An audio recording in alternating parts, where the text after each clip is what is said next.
The process of propeller blade manufacturing involves several stages to ensure precision and performance.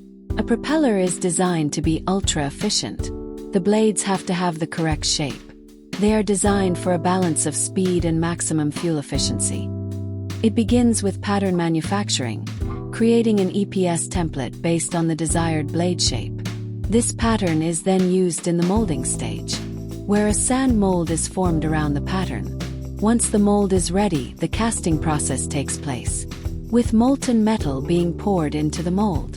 Any rough joints or surfaces would compromise its efficient design, so the propeller is cast in one seamless piece from a durable alloy of several metals. Next challenge: break the propeller out of its mold without damaging it.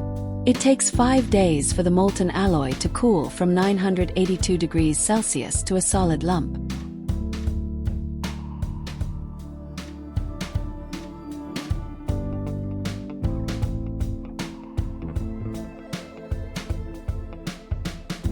To maximize the propeller's effectiveness, it's crucial that every surface is as smooth as possible, so workers hoist it into an automated milling machine. A computer-guided tungsten cutting head grinds away at the propeller surface, shaving off even the tiniest bumps.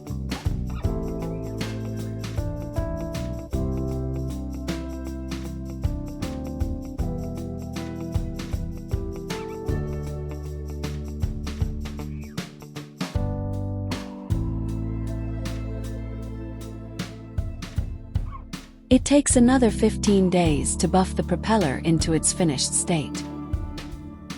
To keep the rust away, they need to apply a layer of anti-corrosion paint. The propeller is now ready for fitting,